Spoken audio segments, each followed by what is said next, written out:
नमस्ते, मेरा नाम है सिद्धांत और साथ में फ्रेम में है सूर्य प्रताप सिंह।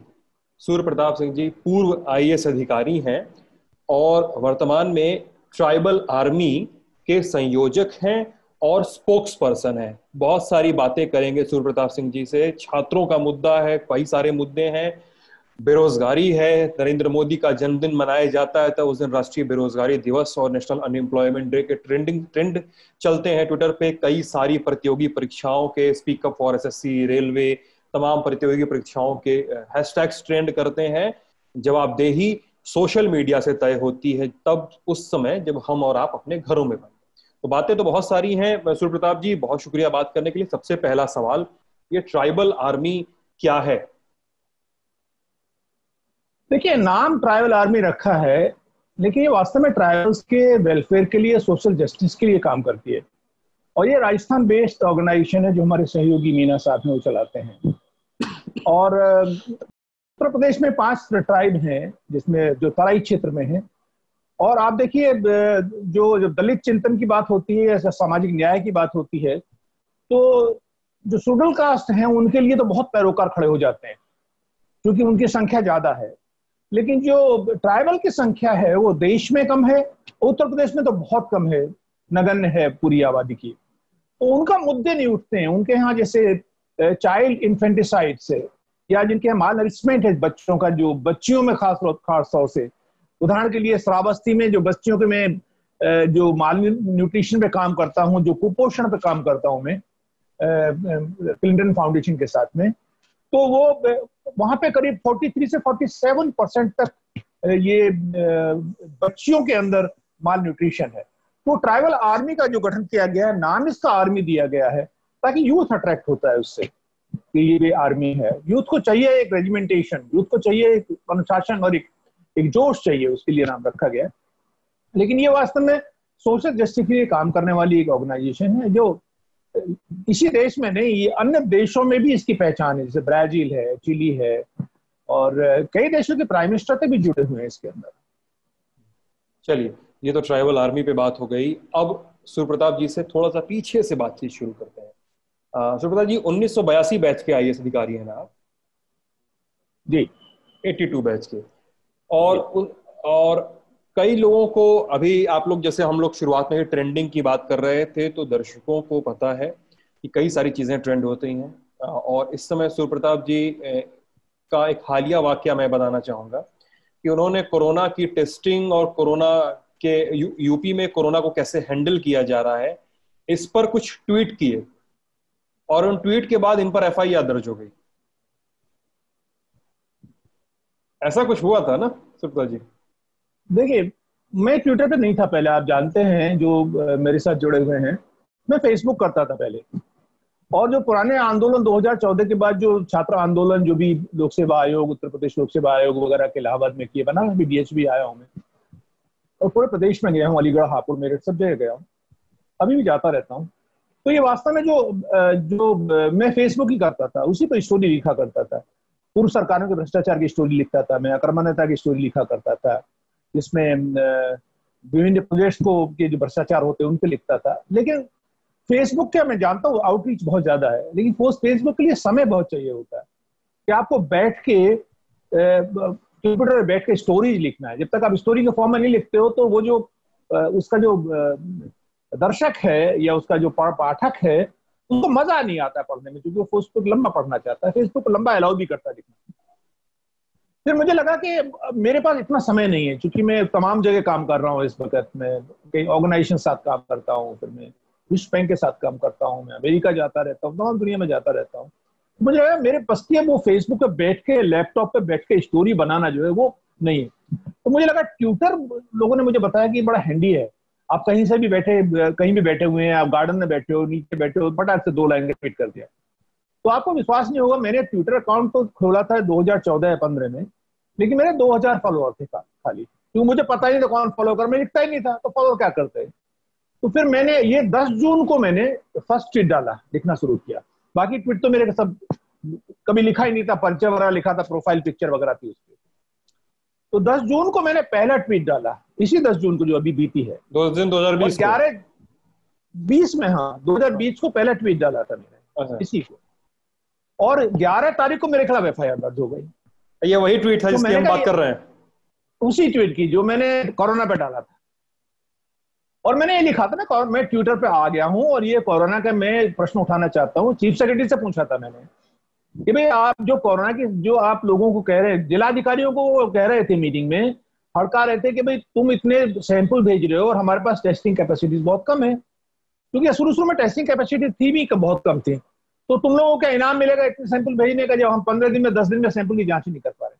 तो उनकी वाजिब बात हो सकती है, लेकिन वही मैंने सवाल पूछा है, उसको कंफर्मेशन कराया। क्या आपने ऐसा कहा? आपके ट्वीट से कोट कर रहा हूं जी कि बताइए। यूपी के मुख्य सचिव ने कुछ जिलों के जिलाधिकारियों को यह कहकर हड़काया, क्यों इतनी तेजी पकड़े हो, क्या इनाम पाना है जो टेस्ट चिल्ला रहे हो? बिल्कुल बिल्कुल, ये भाषा मैंने थोड़ी लिखी थी। देखिए, जब भी आप युवा के लिए कोई भाषा लिखते हैं ना, तो युवा के ट्विटर की भाषा बिल्कुल अलग है। आप देखिए मेरे जो ट्वीट जा रहे हैं, एक एक दिन में 200-200 ट्वीट भी चले जाते हैं कभी कभी। वो भाषा आपको सीखनी पड़ती है कि कैसे ग्राह्यता होती है उसकी। तो मैंने खाली एक्सपेरिमेंट किया था एक प्रश्न के रूप में। अब इसमें प्रश्न पूछने में कोई अलोकतांत्रिक चीज भी नहीं हुई, कोई इसमें मैंने भड़काया नहीं भी लोगों, और इन्होंने मेरे खिलाफ 5 या 6 धाराओं में केस करके बताया कि आपने समाज में भय व्याप्त कर दिया। अरे हमने कहा समाज के किसी वर्ग को बताओ, बात तो कराओ 10 लोगों से, 5 लोगों से, उनसे क्रॉस एग्जामिन करना चाहता हूं कि मेरे इस ट्वीट से भय कहां व्याप्त हो गया। कोई आतंकवादी थोड़ा ही मैं के व्याप्त हो गया। ये किया था। उसके बाद इन्होंने फिर मेरे खिलाफ, फिर मैंने जुलाई में प्रॉब्ली किसी 11-12 जुलाई में कोई दूसरा ट्वीट था, आपके पास रिकॉर्ड होगा जरूर, उसमें मैंने चाइनीज मीटर पे सवाल उठाया था। हाँ। और मेरा मनसा यह था कि भाई मेरे घर में चार्जिंग मीटर लगा हुआ है और मेरा मीटर सही चल रहा है बिल्कुल, और मेरा मीटर जब तक खराब नहीं होगा मैं क्यों रिप्लेस करूं उसको देसी मीटर से। तो अगर मैं रिप्लेस करता हूं, मैंने 30,000 रुपए सिक्योरिटी दिया है उसकी, तो मैं क्यों भरूं उसको, सरकार भरे ना उसको, तो मैं क्यों भरूं उसको। तो ये प्रश्न मेरा आशय ये था। तो गोरखपुर में इन्होंने 11,000 मीटर रिप्लेस करने की बात कही थी और आदेश किया था कि सारे चाइनीज मीटर बदल डालेंगे। अरे भाई, चाइनीज मीटर्स का इंपोर्ट बंद करो ना, चाइनीज मीटर का मैन्युफैक्चरिंग बंद करो ना, वहां से शुरुआत करो, अपने आप चाइनीज मीटर खत्म हो जाएंगे। आप खाली एक राष्ट्रवाद का एक नारा छेड़ने के लिए आप ये ला रहे हो कि हम देशी लगे, और आज तक एक भी मीटर रिप्लेस नहीं हुआ उत्तर प्रदेश सरकार। सूर्य प्रताप सिंह का FIR दर्ज हो गई कि आपने लोगों को भड़का दिया और इसलिए चाइनीज मीटर नहीं रिप्लेस करा रहे हैं। मैंने कहा मैंने अपनी बात कही है कि मुझे तो परहेज नहीं है, मेरे यहाँ चाइनीज लगा हुआ है, मुझे तो परहेज नहीं है, मैं चाइनीज, ये फोन जो आपसे बात कर रहा हूँ ये भी मेरा चाइनीज, मुझे सस्ता मिला 10,000 रुपए का, मेरा एंड्रॉइड फोन है, अच्छा काम कर रहा, ओप्पो का फोन है, अच्छा काम कर रहा, मुझे ज्यादा मेमोरी भी नहीं चाहिए, मुझे सर्फिंग करना है, तो मैं क्यों आईफोन के लिए करूं, मैं 70-80 हजार रुपए खर्च करूं या मैं किसी और के लिए। तो इशू ये था, इस मुद्दे को मैंने एक भाव के साथ उठाया, इन्होंने फिर दूसरी FIR दर्ज कर दिया। और FIR इस मुद्दे पर नहीं थी, वास्तव में मुद्दा और था, 2 मुद्दे थे। एक तो मुझे लग रहा है कि दूसरा मुद्दा कौन सा था? एक मुद्दा 69,000 टीचर्स की भर्ती का था, जिसको मैंने उठाया था, और उस मुद्दे को मैंने काफी उससे उठाया था, उसको सरकार को कवरेज लेना पड़ा था, और उसमें SSP का जो ट्रांसफर हुआ था तब भी मैंने लिखा था, प्रयागराज के SSP का, जिसने जो अच्छा काम कर रहा था उसको हटा के STF को दे दिया। अब STF को आपने दिया तो फिर चंद्रा प्रसाद यादव को आज तक मुख्य अभियुक्त तो नहीं पकड़ा आपने। मैं आज भी उसको उठाता रहता हूँ आजकल जब भी मुझे मौका लगता है। एक मुद्दा तो वो था जिस पर सरकार चिड़ी हमसे। मैंने कहा था चंद्रा प्रसाद यादव को पकड़ लीजिए तो बीजेपी के बड़े से छोटे बड़े बड़े नेताओं के, मंत्रियों के भेद खुल जाएंगे, क्योंकि इसमें बड़े लोग इन्वॉल्व हैं। 400 करोड़ का मामला है, छोटा मोटा मामला तो है नहीं, बहुत बड़ा मामला है। और दूसरा मुद्दा जय वाजपेयी वाला, दूसरा मुद्दा मैंने जय वाजपेयी, आप बिल्कुल सही समझे, जय वाजपेयी का मुद्दा उठाया था। तो आजकल एक सेकंड सुप्रताप जी, रिकॉल करवा दूं दर्शकों को। विकास दुबे, मतलब कानपुर का बिकरू कांड, उसके मुख्य अभियुक्त विकास दुबे, जिसकी कथित एनकाउंटर में मौत हुई, उसके प्रमुख सहयोगी, कथित सहयोगी जय वाजपेयी, उसको लेकर सूर्य प्रताप सिंह जी ने कई सारे ट्वीट किए कि किस आला अधिकारी, यूपी के किस आला अधिकारी का बंगला, यूपी के किस आला अधिकारी से मिली भगत पे जय वाजपेयी को बचाया जा रहा है, किस का बंगला जय वाजपेयी के पैसों से बना है, जय वाजपेयी को पकड़ा जाए तो उससे चलने वाले सारे नेटवर्क और सारे पैसे, मतलब एक कहावत होती है कि पैसे को ट्रेस करो, ट्रेस द मनी, पत्रकारिता में कहते हैं कि trace the money, you will reach the culprit. तो आपने कहा अपने ट्वीट में कि पैसे को ट्रेस करो और कौन कौन जय वाजपेयी के फायदे से मलाई काट रहे थे उनका पता लग जाएगा, तो इस पे कई सारे ट्वीट किए। तो हाँ सर बताए। ये मैंने मुद्दा उठाया था, मैंने नाम से लिखा था बाकायदा।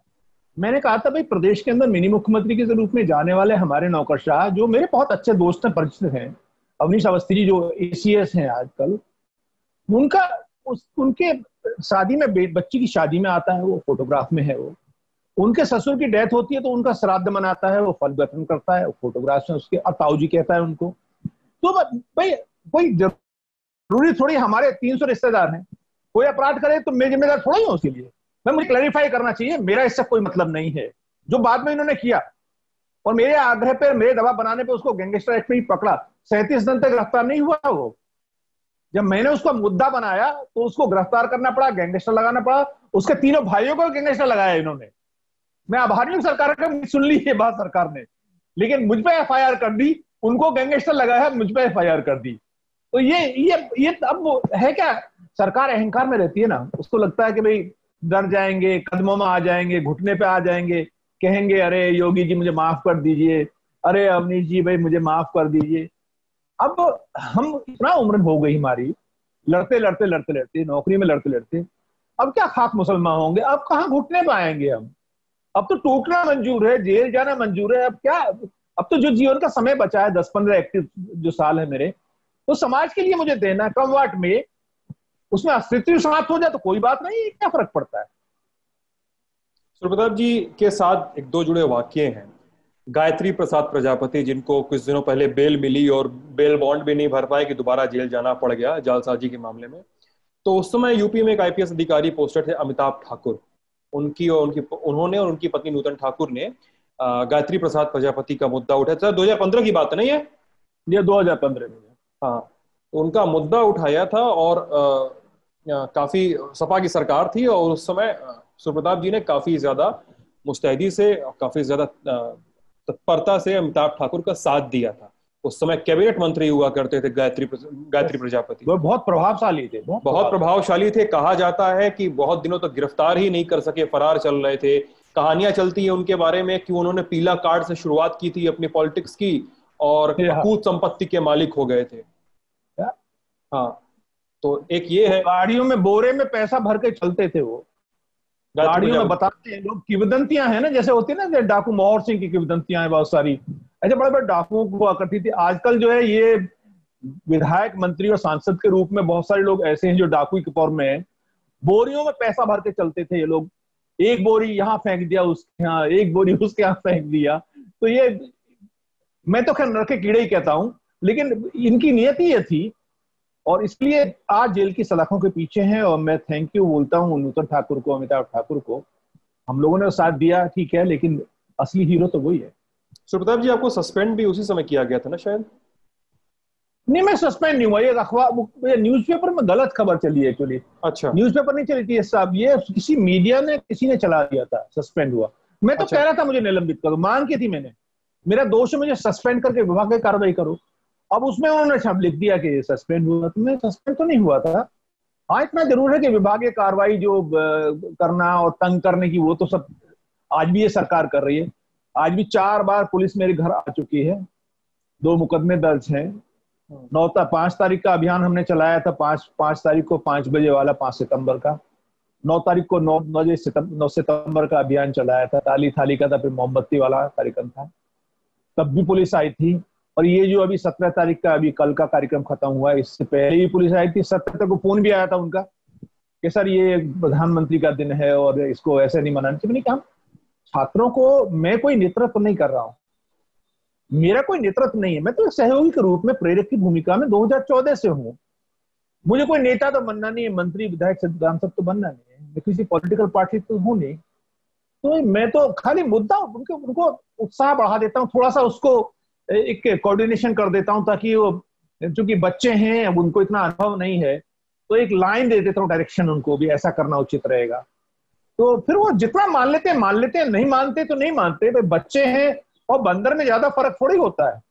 वो तो मेरी बात थोड़ी सुनते हैं, थोड़ी चल कूद करते हैं। और अच्छा, ये मतलब ट्विटर पर 10 जून से सूर्य प्रताप जी एक्टिव हुए हैं, लेकिन छात्रों के साथ बहुत लंबे समय तक रहते रहे। मतलब एक वाकया तो मुझे जो याद है अक्टूबर 2015 का है।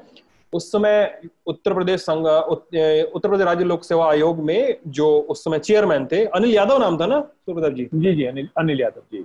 अनिल यादव थे। और उस साल एक असंगति आई थी यूपीपीएससी के रिजल्ट्स में ये था कि 86 में से 56 लोग शायद यादव चुने गए थे। जी जी, बहुत बड़ी संख्या में थे। 86 से 56 लोग यादव चुने गए थे और बहुत हल्ला हुआ था।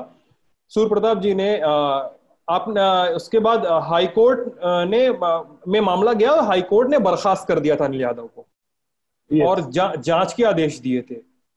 यस।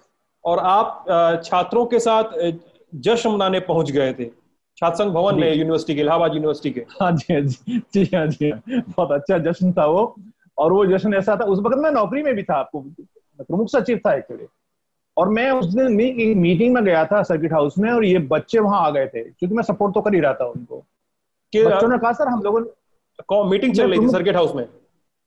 सर्किट हाउस में मैं किसी मीटिंग में गया था, सार्वजनिक उद्यम ब्यूरो में प्रमुख सचिव था। तो मिलने के लिए छात्र आए थे, ये मेरे साथ फेसबुक पे जुड़े हुए थे लोग। तो उन्होंने कहा सर हम लोगों ने एक हॉल में मीटिंग रखी है यूनिवर्सिटी में, आप सर वहां आ जाएंगे? मैंने कहा हाँ आ जाऊंगा। और वहां ऐसा माहौल बन गया, बच्चे, मैं कहता हूँ ना, बच्चों का जो माहौल बन जाता है ना, फिर आपके हाथ में बहुत सारी चीज नहीं रहती।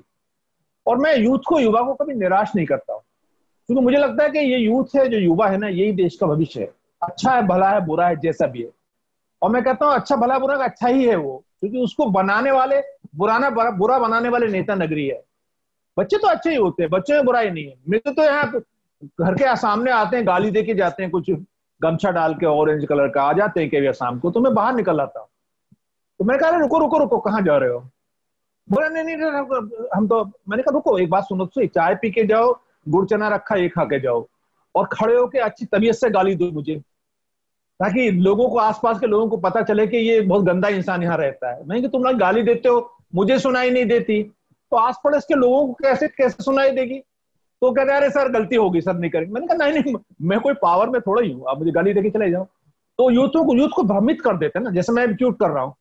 तो एक बहुत बड़ा वर्ग है, हमने आंदोलन जो चलाया कि वर्ग है, बच्चे ही है वो भी, और उसको भ्रमित करके आप मुझे गाली गलौज करा दो घर पे आके, तो मुझे फर्क नहीं पड़ता। अब तो मैं यसे अपयस और उस अपमान से बाहर निकल चुका हूँ, क्योंकि इतना अपमान सहन कर चुका हूँ कि अब मुझे वो लगता ही नहीं है छोटा मोटा अपमान। अब तो ये पोजीशन बन गई है।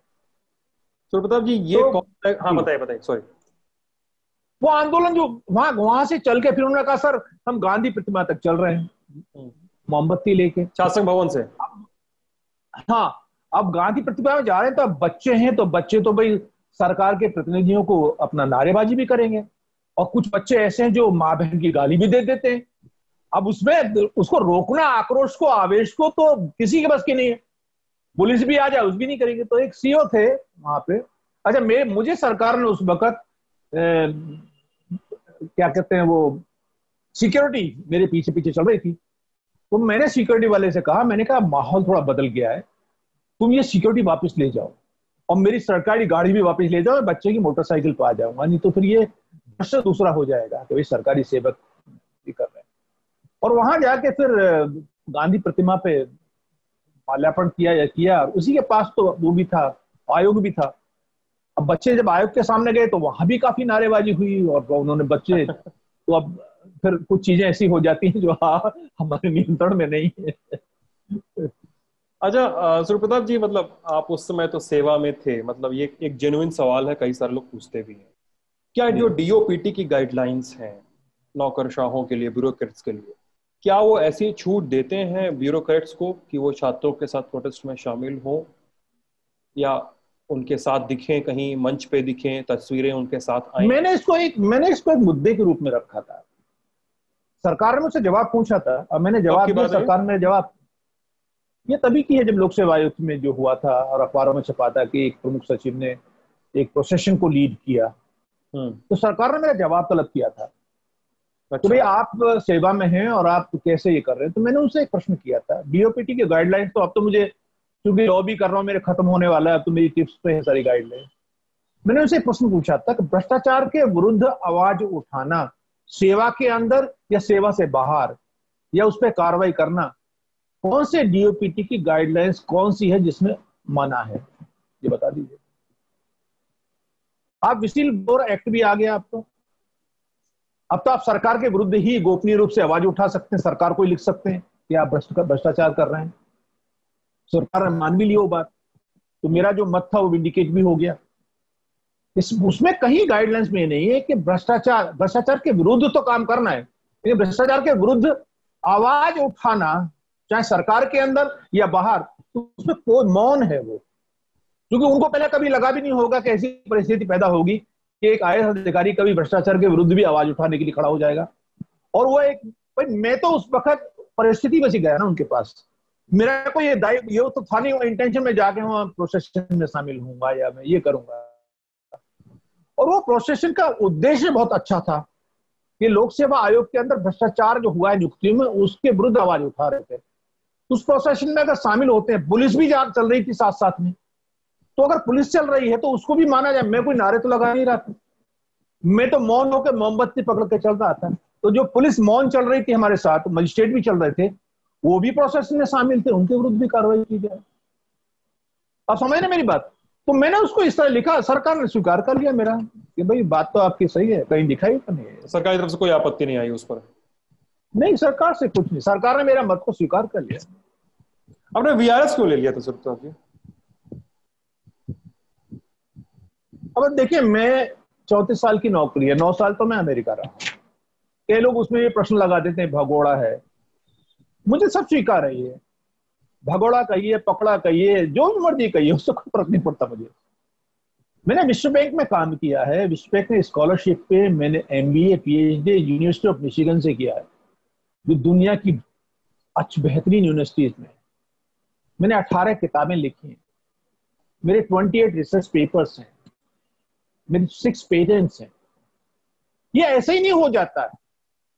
इंडिया में तो PhD फर्जी भी मिल जाती है किसी की थीसिस कॉपी करके, अमेरिका में नहीं होता ये। वहां पे ये इसको मैं आप मेरी इन उपलब्धियों को, मैंने शिक्षा प्राप्त की है इस प्रदेश के अंदर, क्या पूरे प्रदेश के देश के अंदर एक दिन भी कोई प्रमुख सचिव इतना उच्च अधिकारी कुर्सी छोड़ के दिखा दे। लोग तो एक एक दिन को बेचते हैं, व्यवसाय करते हैं एक एक दिन का, वो कुर्सी नहीं छोड़ेगा एक दिन भी। लूटते हैं ना बैठ के वहां पे, मैं नहीं कहता सारे लूटते हैं, लेकिन उसको मानते हैं वो। मैं मानता हूं मैंने, अच्छा फिर सरकार ने अनुमति दी है, सरकार ने मुझे ज्वाइन कराया है, सरकार की गवर्नमेंट ऑफ इंडिया की परमिशन से गया हूं, तो आपत्ति कुछ नहीं है। मेरे कहने का मतलब जब ये हुआ और मैं फिर वापस आया सरकार के अनुरोध पे कि भाई वापस आ जाइए, मैं आपकी छुट्टी एक्सटेंड नहीं कर रहे, मैं वापस आ गया, ज्वाइन कर लिया। फिर 1.5 साल के अंदर मेरे आपने 7 ट्रांसफर कर दिए। ये कब की बात है? मंत्री है ये, जब मैं आया हूं 13 में आया हूं मैं।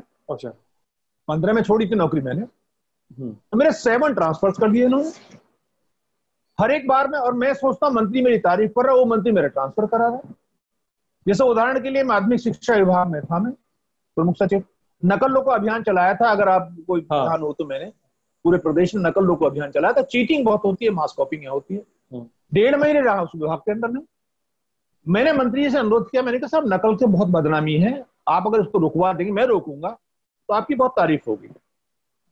साथ ही मैंने ये भी कहा, मैं साहब इस विभाग के अंदर शिक्षा भवन को लोग भ्रष्टाचार का अड्डा कहते हैं, जो मेरे पास आते हैं, और वो ये भी कहते हैं कि इनके जो BSAs हैं, DIOs हैं, इनके ट्रांसफर के लिए 10 लाख 15 लाख की रिश्वत दी जाती है। उन्होंने कहा ये तो बहुत गलत बात है, अगर ऐसा होता है ये बिल्कुल नहीं होना चाहिए। कौन था उस समय सर? तो फिर मंत्री थे महबूब अली। अच्छा, उनका दृष्टांत एक बहुत रोचक भी सुनाऊंगा अगर समय होगा आपको। एकदम समय है, पूरा समय है सर। अच्छा, तो फिर क्या हुआ कि वो उन्होंने कहा बिल्कुल अच्छी बात है, भ्रष्टाचार तो नहीं होना चाहिए। मैंने कहा साहब आपके लड़के ने 15-15 लाख रुपए इकट्ठा किया है DIOs से। बोले अरे बिल्कुल नहीं, वापिस करना पड़ेगा, किसी ने अगर लिया है तो ये बहुत गलत बात है। मुझे बड़ा अच्छा लगा, मैंने चलो ठीक है।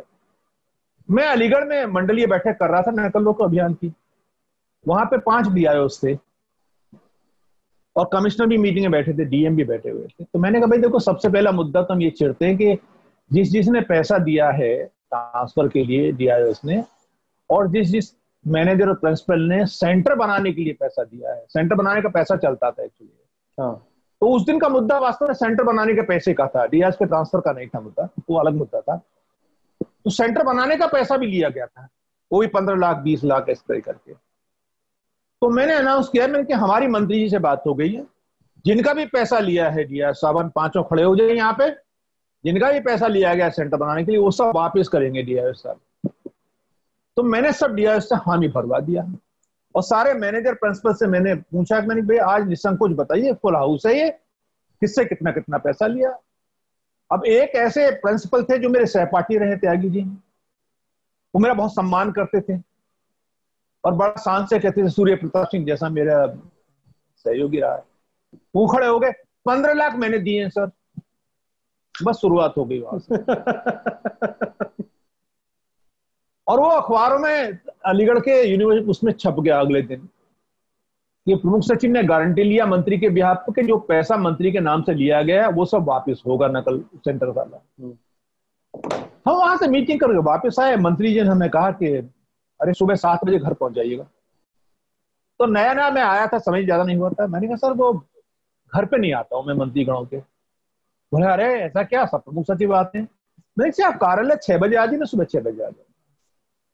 बोले अच्छा फिर ऐसा करिए कि डीआईओ वहां चलिए, जीआईसी का बाराबंकी में चलते हैं, 7 बजे वहां आ जाइए। तो मैंने कहा ठीक है साहब, 8 बजे खुलता है, मैं 7 बजे पहुंच जाऊंगा। तो मैंने गाड़ी बुलाया, ड्राइवर से कहा मैं सुबह जाना, मैं वहां से चल दिया। और मैं 7 साढ़े 7 बजे जो मंत्री ने टाइम दिया था, 7 था या 7:30 था या 8 था, मैं वहां जीआईसी में पहुंच गया। मेरे साथ विशेष सचिव थे, मैं पहुंच गया और मैं वहां करीब 40 मिनट तक रहा, मंत्री जी नहीं आए। तो मैं वहां से छोड़ के चल दिया, गाड़ी उठाई, मैंने कहा चलो मंत्री जी नहीं आ रहे, व्यस्त होंगे, कोई अपमान की उद्देश्य नहीं था। अब रास्ते में मंत्री जी मिले तो उनके ड्राइवर ने हाथ दिया, उसने कहा होगा प्रमुख सचिव जा रहे हैं। तो मंत्री जी ने कहा, मैंने कहा अरे, मैंने कहा सर आप विलंब हो गया आपको, तो मैं जा रहा हूँ, फिर तो मैंने नाश्ता भी नहीं किया है तो मुझे 10 बजे दफ्तर भी पहुंचना है। बोले नहीं नहीं नहीं नहीं, अरे वापस चलिए, आई हमारे साथ बैठिए। चलिए ठीक है, बैठ गया उनके साथ। तो जीआईसी का मुआयना शुरू हुआ, सिद्धांत जी, बड़ा रोचक वाकया हुआ। एक इंग्लिश की क्लास चल रही थी और उसमें एक मोहतरमा टीचर पढ़ा रही थी इंग्लिश का, मैं वहां खड़ा होता, मंत्री जी भी खड़े होकर देख रहे थे, और वो गलत इंग्लिश पढ़ा रही थी। सेंटेंस जो था उसमें एडजेक्टिव या कोई गलत लिखा हुआ था। तो मैंने कहा मंत्री जी, मैंने कहा सर ये तो इंग्लिश गलत पढ़ा है। अरे रोकिए इनको, कौन सी चीज गलत बताइए। मैंने कहा सर देखिए ये गलत इंग्लिश है। तो फिर मैंने कहा सर आप ऐसा करिए कि रॉन्ग सेंटेंस इंग्लिश में बोर्ड पे लिख दीजिए, then ask them to correct it. बच्चों को कहिए करेक्ट करें इसको, पता चल जाएगा, वैसा दूध का दूध पानी का पानी हो जाएगा। और जहां हम लोग खड़े थे वहीं चौक और डस्टर वगैरह सब रखे हुए थे। तो मैंने चौक उठा के मंत्री जी के हाथ में दे दिया। मैंने कहा भाई माध्यमिक शिक्षा के मंत्री हैं तो शिक्षित तो होंगे ही होंगे। अब मंत्री जी बोले अच्छा, मंत्री जी लिखे ना सेंटेंस और वो चौक को नीचे गिरा के बाहर निकल लिए। अरे मैंने कहा ये क्या हुआ। तो मैंने सेंटेंस एक लिखा, उसके बाद मैं मंत्री जी के पीछे पीछे। मैंने कहा सर, वो बोले हाँ लिख दिया ना आपने। हमने कहा मैंने लिख दिया। एक अमर उजाला के पत्रकार थे, वो पीछे से फुसफुसा रहे थे, अरे सर ये तो छठी पास है। अब ये मंत्री जी ने सुन लिया, बोले अरे नालायकी की बात करते हैं, पत्रकार से बात कर रहे बेकार है, पुराने पहले जमाने के हम 8वीं पास हैं। मैं तो आई वाज शॉक। मैंने उनसे हाथ जोड़ के प्रार्थना की, मैंने कहा सर माफ करिएगा, मुझे जानकारी नहीं थी। और बोले अरे बदतमीजी करते हैं ये लोग, जो है ये कहाँ लिखा हुआ लोकतंत्र में जो है पढ़ा लिखा होना जरूरी है मंत्री बनने के लिए, बताइए कहाँ लिखा सर। मैंने कहा सर बिल्कुल कोई बात नहीं, आप अगली कक्षा का निरीक्षण करते हैं, छोड़ दीजिए। तो अब आप देखिए उस प्रदेश का भविष्य जिसमें शिक्षा मंत्री खुद शिक्षित नहीं है। मैं एक इंडिकेशन दे रहा हूं आपको कि जब सरकारें चुनी जाती हैं और सरकारों को यह देखना चाहिए कि जब जिस विभाग को किसी को दे रहे हैं मंत्री को, तो ये तो देखिए वो मंत्री की उसकी योग्यता तो हो। ऐसा नहीं कि विधायकगण इतने आ रहे हैं, बड़े बड़े योग्य विधायक आते हैं, पीएचडी या बीए भी आते हैं विधायक। अरे ये योग्य विधायक है, पढ़े लिखे हैं, उनको मंत्री बनाओ ना। आप जाति धर्म के आधार पर मंत्री बनाओगे तो फिर महबूब अली ही मंत्री बनेंगे। तो अभी एक वाक्य था, खाली इसको अन्यथा मत लीजिए, नहीं, रोचक वाक्य था मैंने। नहीं ठीक है, ये आपकी तरफ से सुनाया गया दृष्टांत है, और वहां से ताल्लुक रखते हैं ना शायद वो महबूब अली। हाँ जी जी जी। अच्छा, अब उस सेगमेंट की तरफ बढ़ा जाए शिव प्रताप जी, जिसका सब लोग बहुत बेसब्री से इंतजार कर रहे हैं। 5 बजे 5 मिनट, 9 बजे 9 मिनट, 17 बजे 17 मिनट मतलब नेशनल एम्प्लॉयमेंट डे, बेरोजगारी दिवस, hashtag speak up for SSC railway, दुनिया के टॉप ट्रेंड्स, कई कई 30 30 40 आज 40। भी बहुत अच्छा चल रहा है किसान वाला भी आज बहुत अच्छा चल रहा है हमारा। अच्छा, किसान वाला भी, हाँ ये हम 18 तारीख को शूट कर रहे हैं ये, और अच्छा, तो आज भी बहुत अच्छा चल रहा है। हाँ, तो मतलब अच्छा, ये सब सारी चीजें चल रही हैं। लोग पहले तो यही जानना चाहते हैं कि ये हैशटैग जो होता है ये डिसाइड कौन करता है? सूर्य प्रताप जी डिसाइड करते हैं कि हैशटैग क्या चलेगा? देखो मैं चूंकि 9 साल देखो अमेरिका में रहा हूँ मैं, और टेक्नोलॉजी मुझे आती है बहुत अच्छे तरीके से। यूज नहीं करता था मैं, अब फेसबुक करता था, वैसे टेक्नोलॉजी करता, कंप्यूटर में बहुत अच्छा हूँ कंप्यूटर पे, और मैंने C++ डिप्लोमा भी है मेरे कंप्यूटर का, तो आता है मुझे कंप्यूटर चलाना प्रॉपरली, मोबाइल और ये सब अच्छा आता चला। तो आप क्या करते हो, हैशटैग को जब आप देते हैं तो हैशटैग में आप एक तो नंबर एक मीनिंग जाना चाहिए उसमें कुछ, और एक थोड़ा सा ऐसा लगना चाहिए, कैची होना चाहिए हैशटैग। और तो वही हम लोग तय कर लेते हैं, 4-5 लोग हैं, हम लोग तय कर लेते हैं कि भाई कौन सा हैशटैग ठीक रहेगा। क्या क्या और नाम बताना चाहेंगे 4-5 लोगों का? अपने दोस्त लोग ही हैं, अब नाम बचाना फिर वो ठीक नहीं है, क्योंकि अच्छा, ठीक जब तक उनसे पूछूं नाम तो वो भी ठीक नहीं है। मीना ठीक। साहब हैं उसमें हमारे सहयोगी, क्योंकि वो, तो हम लोग तय कर लेते हैं ये कि भाई आज रात को, कई बार रात में भी चला देते हैं कि सुबह मॉर्निंग में क्या कर रहा है, इश्यू भी हम लोग तय कर लेते हैं रात में कि इश्यू क्या है। अब तय इसलिए करते हैं क्योंकि जब लोग सुनते हैं तो कहे अपनी बात, युवा सुनना चाहता है, और युवा देखिए पॉलिटिकल पार्टीज की नहीं सुनना चाह रहा है। आप देखिए पॉलिटिकल पार्टी कोई भी हैशटैग चलाएगी, नहीं चलता है वो, इसलिए मजबूरन ये हमारे जो 3 प्रोग्राम हुए हैं, 5 तारीख को 5 बजे, 9 तारीख को 9 बजे वाला प्रोग्राम, और 17 तारीख को 17 बजे का जो प्रोग्राम है, 17 बजे शाम का 5 बजे का प्रोग्राम है। तो ये क्यों चल गए? तो नॉन पॉलिटिकल है। पॉलिटिकल माजी कहता है, बच्चा भी कहता है ये मुझे इसलिए भड़का रहा है, तो वोट चाहिए इसको। जिस दिन हम पॉलिटिकल हो जाएंगे हमारी भी नहीं सुनेगा वो। तो अब ये क्या है कि हम उसको छोटा कैची बना के फिर उसको, और उसका मीनिंग भी देते हैं, जैसे बड़ा वाला हैशटैग भी चलाते हैं, जैसे नेशनल अनएम्प्लॉयमेंट डिक्लेयर, राष्ट्रीय बेरोजगार दिवस कर दिया, फिर राष्ट्रीय बेरोजगारी दिवस भी चला दिया, फिर उसको बिना अंडरस्कोर के भी चला दिया। तो कई ट्राई करते हैं हम लोग, 4 या 5 ऐसे ट्राई करते हैं, और जो सब तेज दौड़ने लगता है फिर उसको फोकस कर देते हैं, बस इतना इतना रहता है। और ट्रेंड कराने के लिए मेहनत बहुत करनी पड़ती है। जिस दिन मैं ट्रेंड, आज मैं 7 घंटे बैठा हूँ ट्विटर पे। अच्छा, अपना फोन लेकर? अपने फोन पे ही बैठना पड़ता है, आप खाना भी खा रहे हो। अब मैं टीवी का इंटरव्यू भी कर रहा हूँ, जैसे कल मैं 8 बजे का भारत समाचार कर रहा था 1 घंटे, तो जब तक मेरा नंबर नहीं आ रहा है बात करने का, तब तक मेरा ट्विटर ही चल रहा है, बैठा हुआ है, पूरे घंटे ट्विटर ही चल रहा था। ट्वीट कर रहे थे लगातार? लगातार चल रहे थे ट्वीट मेरे। जब मेरा नंबर आता मैंने कहा हाँ बताइए क्या सवाल है। अब उतना समय थोड़ी खराब करूंगा। तो 17 घंटे में मुझे बैठना पड़ा। 17 तारीख को 17 घंटे ट्विटर पे बैठे हम लोग। कल हाँ। और कल सोना बहुत कम हुआ रात में, परसों सोने दिया नहीं दिया बच्चों ने, फोन कर करके, अरे सर मैं आपका ये कहूँ फैन हूं, और मैं सर आपके साथ जुड़ना चाहता हूँ। मैंने कहा साथ नहीं जुड़ रहे यार, जुड़े ही हुए हो, अगर नहीं जुड़े तो फोन क्यों करते मुझे। और मैंने कहा मैं नेतृत्व नहीं कर रहा हूं, बार बार कहता हूं इस बात को, मैंने ट्विटर पे भी लिखा अपने, ना मैं कर रहा हूं, ना मीना साहब कर रहे हैं, ना को, ये युवा नेतृत्व कर रहा है। हम लोग तो प्रेरक हैं खाली, नेतृत्व उसको चाहिए। ठीक है, एक सेकंड मैं आपको इंटरप्ट कर रहा हूं, माफ कीजिएगा। आप जैसे 4-5 लोगों ने मिलकर तय कर लिया, ट्राई किया कौन सा सबसे ज्यादा चलेगा ट्रेंड, ठीक है। अब लेकिन ये कैसे तय होगा, ये कैसे कोऑर्डिनेट करते हैं कि कितने लोग एक साथ करेंगे? जैसे आपने मान लीजिए हैशटैग बनाया नेशनल अनएम्प्लॉयमेंट डे, ठीक है। अब वो उसको 40 लाख ट्वीट मान लीजिए कल मिले अमूमन, ठीक है, एक औसतन 40 लाख ट्वीट मिले, तो वो 40 लाख ट्वीट कितने किसने लोगों ने किए, ये कैसे तय होता है? ये कोऑर्डिनेशन, ये मैनेजमेंट? कोई कोऑर्डिनेशन नहीं है उसमें। वो फ्री फॉर ऑल है, उसमें कोई कोऑर्डिनेशन नहीं है। वो आपने शुरू किया, जैसे मेरा 1 मिनट में 7 ट्वीट जाता है उस दिन, 7 ट्वीट जाता है। तो अगर मैं ही 2000 ट्वीट कर रहा हूं या 200-400 ट्वीट कर रहा हूं, तो ऐसे जो जुड़े हुए लोग हैं, जो अपने आप जुड़े, हमारे साथ नहीं है वो, ना हमारी टीम है वो ट्वीट रीट्वीट कर करके तमाम लोगों को जोड़ देते हैं, वो मल्टीप्लाई होते रहते हैं। अब आप देखिए, मैं 10 जून को मैं 2300 मेरा था, और मुझे पता भी नहीं है मुझे क्यों फॉलो कर रहे हैं। 70,000 मेरे 75,000 कुछ इतना हो गया है, मैंने देखा भी नहीं है वो। तो क्या है कि लोग अपने आप जुड़ना शुरू हुए, इश्यू चाहिए लोगों को। और देखिए, पॉलिटिकल पार्टियां, विपक्ष है या सत्ता है, देखो जो सत्ता होती है उसका तो एंटी इंक्यूमेंसी होता ही होता है। आप कोई भी निर्णय लेंगे तो विरोध करने वाले लोग खड़े होंगे, क्योंकि 30% 35% तो सरकार चुनी गई है ना, बाकी 65% 70% तो विरोधी है ना। लेकिन जो अपोजिशन है वो फ्रेगमेंटेड है, और अपोजिशन की क्रेडिबिलिटी लो है।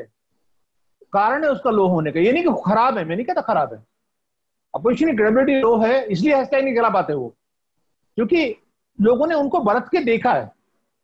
जब आप बेरोजगारी की बात कोई सरकार करती है जो उत्तर प्रदेश में रही है, कोई भी विपक्ष जो उत्तर प्रदेश में सरकार में रहा है, और जब वो कहेगा बेरोजगारी में इस सरकार की निंदा करते हैं, भ्रष्टाचार में निंदा करते हैं सरकार की, लॉ एंड ऑर्डर पे निंदा करते हैं सरकार की, तो उनको आईना देखना पड़ता है ना।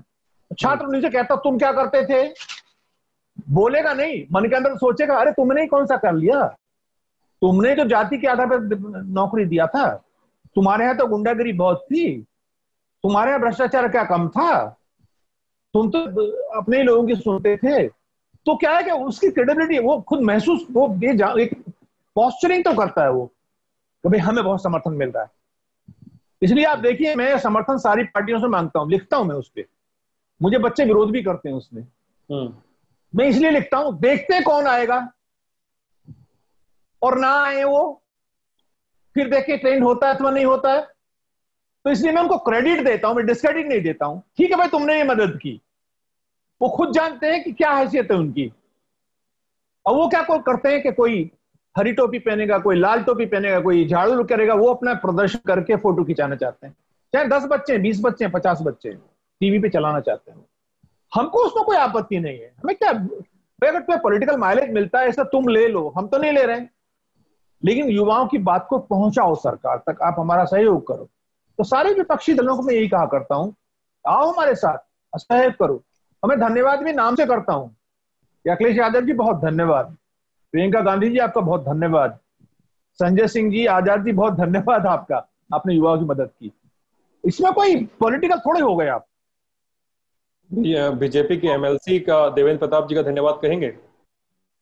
वो नहीं कहेंगे, हम तो उनसे ये कहेंगे, सरकार के विरुद्ध अन्याय की आवाज उठाना चाहे वो, तो मेरे घर पे, जैसे मैंने संजय सिंह को आप पार्टी को बुलाया था प्रेस कॉन्फ्रेंस, मेरे यहाँ कर ले, आपका कार्यालय बंद हो गया है, तो वो भी मेरे यहाँ कर ले प्रेस कॉन्फ्रेंस। मैं तो केशव प्रसाद मौर्य जी को कहता हूँ, उप मुख्यमंत्री जी से, आप सरकार के विरुद्ध विद्रोह करिए, भ्रष्टाचार के विरुद्ध आवाज उठाइए, सूर्य प्रताप सिंह घर आइए, प्रेस कॉन्फ्रेंस कर लीजिए, आपको खुले मेरे दरवाजे। मतलब आप पार्टी, तो हमारा पार्टी स्पेसिफिक नहीं है, आप पार्टी के किसी खास मुद्दा है, भ्रष्टाचार मुद्दा, अन्याय मुद्दा है, बलात्कार मुद्दा है, खनन माफिया मुद्दा है, अपराधीकरण मुद्दा है। किसी भी पार्टी का कोई व्यक्ति स्थान नहीं मिल रहा है, मेरे घर पे मैंने हॉल बनाया है, उसमें कर लेना मीटिंग आप। मैं कोई आप पार्टी का थोड़ी हो जाऊंगा, मैं कोई कांग्रेसी थोड़ी हो जाऊंगा। तमाम लोग मुझे कहते हैं, जब मैं अखिलेश यादव जी की सरकार में विरोध करता था, मुझे कहते थे भाजपा से चुनाव लड़ेंगे, ये भाजपा इनके हाथ रखे। हाँ, ये बहुत चलता था उस समय, चलता था, आपको याद हो, और मेरी पीठ भी बहुत थपथपाते थे वो। और टीवी डिबेट्स में कई तो भाजपा के प्रवक्ता अपना समय मुझे दे देते थे कि हमारा समय भी सूर्य प्रताप जी को दे दीजिए, क्योंकि अच्छी आलोचना कर रहे हैं। और आज मैं इसी सरकार के मुद्दे उठाता हूं तो मुझे कोई सपाई कहता है, कोई कांग्रेसी कहता है, कोई कुछ कहता है, तो बुरा लगता है इन लोगों को। मुद्दे तो वही है सेम, भिन्न मुद्दे तो है नहीं। सूर्य प्रताप जी, ये सब तो बातें मतलब हैं, लेकिन ये आपको क्या लगता है कि इन सब प्रोटेस्ट से कुछ हासिल होता है? मतलब एक डिजिटल प्रोटेस्ट जिसमें हम अब इस समय देख रहे हैं, खासकर सितंबर के महीने में एक बड़ा डिजिटल प्रोटेस्ट लगातार देख रहे हैं हफ्ते हफ्ते भर पे, तो क्या इनसे कुछ हासिल होता है? सरकार जवाब देती है? सरकार क्या सुनती है? मतलब सरकार से सवाल पूछना तो कतई गलत नहीं है, मैं भी मानता, सरकार इसलिए है कि हम उसे चुनकर भेजते हैं, हम सांसदों को, विधायकों को चुनकर भेजते हैं, और हमें हक है कि हम सवाल पूछें। तो क्या जवाब मिलता है हमें? आज उत्तर प्रदेश के सत्ता के गलियारों में हलचल है, दिल्ली से डांट पड़ी है। अच्छा। हर नौकरशाह और नेता आज जॉब दो चिल्ला रहा है। अच्छा, आपने उनका तो कुछ ट्विटर पे आया अगर भी है, जाएंगे आज उनका आया भी है कि 3 महीने में सारी रिक्ति पूरी करें। तो मैं कहता नहीं कहता कि देखो, जब आप कहोगे नहीं, बात को रखोगे नहीं, दबाव नहीं बन, लोकतंत्र में कौन किसकी सुनता है आदमी? सूर्य प्रताप सिंह की थोड़ी सुनता है। लोकतंत्र में संख्या की सुनता है। और कोई, वो जानते हैं अपोजिशन तो जीर्ण शीर्ण है, उठाएगा कोई बात नहीं, ठोक पीट करके बंद कर देंगे, 10 लोग खड़े होंगे चौराहे पे। लेकिन जब एक मुद्दा कटिंग अक्रॉस पार्टी लाइन मास इकट्ठा हो जाएगा तो सुननी पड़ेगी सरकार को। और मैं तो एक बात और भी कहता हूं, ना सुने सरकार हमारी, प्रश्न तो करेंगे। एक पंचतंत्र की कहानी सुनाता हूं आपको, अगर टाइम हो। जी एकदम टाइम है, सुना। बड़ी रोचक। एक जंगल में आग लगी थी, आपने सुनी होगी उस कहानी को। और तमाम चिड़िया पक्षी जानवर सब इकट्ठे थे।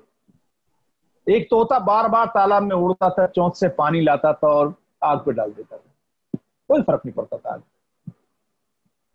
सारे लोग हंस रहे थे, मजाक बना रहे थे कि इस हरियल को देखो, इसकी बुद्धि भ्रष्ट हो गई है। जैसे कई बार अखिलेश की सरकार में मुझे लोग कहा करते थे इनका पेंच ढीला है, वो भी कह रहे थे ये तोते का पेंच ढीला है। तो तोता ने कहा कि ठीक है, मैं जानता हूं कि मेरी एक चोंच भर पानी से इस जंगल की आग नहीं बुझेगी, लेकिन इतिहास मुझे, जंगल का इतिहास मुझे याद रखेगा कि एक तोता था जिसने कोशिश की। और वो ये भी याद रखेगा कि जो आप लोग मजाक का ताली बजा रहे हैं कि अधिकांश जितने तोते पक्षी, जो और पक्षी थे, उन्होंने तालियां बजाई, आपको भी याद रखेगा। और इतना कहना था कि पूरे जंगल के जानवर, पक्षी, जानवर सब लग गए और थोड़ा थोड़ा चोंच भर के पानी लाए और जंगल की आग बुझा दिया। मैं कहता हूं मेरी एक चोंच भर पानी, हमारे युवाओं की जो चोंच भर पानी है, वो आग बुझा देगी। और उनकी एक छोटी छोटी चिंगारी बड़ी ज्वाला बन सकती है, वो होलिका बन सकती है, कुर्सियां हिला सकती है। ये मेरा मानना है अपना, और मैंने देखा है होते हुए। ये पूर्व सरकारों में, सरकार बदलने में चाहे छोटी भूमिका रही हो, मैं और मेरे साथ संबद्ध युवाओं की भूमिका रही है सरकार बदलने में, ना स्वीकार करे ये लोग। और हमारा काम, जो सोशल एक्टिविस्टों का काम यही है, सत्ता को बदलना है ना हमें। हम जानते हैं सारे के सारे एक जैसे एक थैली के चट्टे बैठते हैं, सब जानते हैं। लेकिन हर बार हमें जो लोगों के काम नहीं करेंगे, न्याय की बात नहीं करेगा, जो फेल होगा उसको हटाना है बार बार, फिर नया आएगा। और हमको चुनना क्या है? हमें चुनना है, इविल तो सारी है, we have to choose a lesser evil, यही तो चॉइस है हमारे पास। तो हमें उसको ये बता देना है कि तुम काम नहीं करोगे फिर हटोगे, अभी हटाया है फिर आ सकते हो, अगर वादा करोगे, सही सपने दिखाओगे, और वादे सपने आपने दिखाए और फिर नहीं पूरे किए तो फिर हटोगे। और यही आप बता रहा हूं मैं आपको, ये युवाओं का जो आंदोलन है, अभूतपूर्व आंदोलन है, इसको डिजिटल मीडिया का आंदोलन मत मानिए आप। ये डिजिटल मीडिया से सड़क पे उतर चुका है, कोरोना काल में भी उतर चुका है ये आंदोलन सड़क पे। इसको खाली डिजिटल मीडिया का आंदोलन मत मानिए आप। और ये आंदोलन चार पहियां हिला देगा, चरमरा देगा इस सत्ता की, अगर सत्ता नहीं मानेगी। बेरोजगारी का समाधान सरकार को देना होगा। खाली बहाने, स्किल इंडिया और तमाम मेक इन इंडिया और आत्मनिर्भर, ये सब जुमले चलेंगे। रोजगार पहले चाहिए हमें, वो हमसे समाधान पूछते हैं। तमाम लोग, मुझे आईएएस अधिकारी और तमाम लोगों ने, इवन बीजेपी वालों ने फोन किए, सर आप बताइए समाधान। अरे हम क्यों बताएं समाधान? हमने चुन के आपको भेजा है कि आप समाधान खोजोगे। आपने वादा किया था 2 करोड़ देंगे नौकरियां, सीएम योगी ने वादा किया है यहां तक कि 50 लाख देंगे प्रतिदिन, 50 भी नहीं दे रहे हो। तो समाधान तो जब आपने बोला था उस वक्त कोई रणनीति रही होगी ना आपकी, आप बताओ रणनीति। और अगर आप ज्यादा जिद करोगे तो रणनीति भी हम बता देंगे, लेकिन कुर्सी छोड़ना पड़ेगा आपको। या तो रणनीति बनाओ और रोजगार दो, या कुर्सी छोड़ो। सूर्य प्रताप जी, एक सवाल आखिरी है जो मतलब आपके ऊपर बार बार उठाया जाता है और ये पूछना लाजिम भी है, चुनाव लड़ेंगे कभी? अब देखिए, मेरी उम्र जो हो गई है, मैंने ये सोचा है कि जीवन का जो 10 या 15 साल मेरा एक्टिव बचा हुआ है, और मुझे अमेरिका में प्रोफेसर के ऑफर भी है, दोनों बच्चे मेरे अमेरिका में, डीन एंड प्रोफेसर का ऑफर भी है मेरे पास। ओके। मैं बीच के किनारे जाके कहीं पे प्रोफेसर बन के बड़ा मकान बंगला लेके वहां आराम से नौकरी कर सकता, तो बच्चे मेरे वहां। अब सच बताना, कई बार क्योंकि कलयुग है ना, विश्वास नहीं होता ना लोगों को। हाँ। जो क्षण, जो जीवन है, जिस रूप में समाज के लिए चाहिए, उसके तैयार है। चुनाव लड़ना ना लड़ना कोई, मंत्री बनना, विधायक बनना कोई मुद्दा थोड़ा ही है। अगर हम इस पोजीशन में आज हैं, आप तो बाहर हैं सरकार से, हम भाई मेरे पास तो बड़े बड़े पद रहे हैं, क्या विधायक मंत्री से कम पद थे क्या वो, जो मैंने पद रखे हैं? तो क्या मुझे पद की लालसा या विधायक बनने की लालसा है अभी क्या? और फिर मैं एक और करता हूं, चुनौती दिया करता हूं, भाई भारतीय जनता पार्टी को लगता है उनकी आलोचना करता हूं, तो एक पद दे के खरीद लो ना मुझे। ये कहा करता हूं इनसे मैं, अखिलेश यादव कुछ खरीद लेते ना मुझे पद दे के। ऑफर करें तो, बीजेपी वाले अगर ऑफर करें तो, या मान लीजिए अखिलेश यादव पहले ऑफर करते तो? औकात ही नहीं है तो क्या ऑफर करेंगे बताइए? अभी बिकाऊ वस्तु का मूल्य होगा ना, हाँ, जो मतलब अभी, बिकने के लिए तैयार नहीं है वस्तु। मतलब अभी चुनाव तो लड़ने का, लौकी कद्दू चुनाव बाजार लड़ने में की है। कोई योजना नहीं है आपकी? नहीं नहीं, मैं चुनाव के बिना भी ज्यादा शक्तिशाली हूं। अच्छा। अपने व्यक्तित्व के रूप की बात कर रहा हूं। अगर मेरे पास मेरी बात को, मेरे मत को स्वीकार वाले करने वाले लोगों की संख्या है, युवा मेरी बात सुनता है, तो मेरे पास विधायक, मंत्री और सरकार से भी ज्यादा शक्ति आ सकती है। ये मैं थे। अपनी अपनी बात नहीं कह रहा हूं, मैं हाँ। दृष्टांत दे रहा हूं, आपके पास भी आ सकती है। नहीं नहीं, मैं समझ रहा हूँ आपकी बात। तो ये थे पूर्व आईएएस अधिकारी और ट्राइबल आर्मी के संयोजक, स्पोक्स पर्सन, सूर्य प्रताप जी। ट्रेंड कैसे चलता है, आप लोग यही सब जानने आए थे, तो जान लीजिए कि ट्रेंड कैसे चलता है, रोजगार, बेरोजगारी, और सवाल कैसे उठाए जाते हैं, ये मुद्दे कैसे उठाए जाते हैं, ये बातें कैसे की जाती हैं। आप ललन टॉप देख रहे थे। आप सभी लोगों का बहुत बहुत शुक्रिया।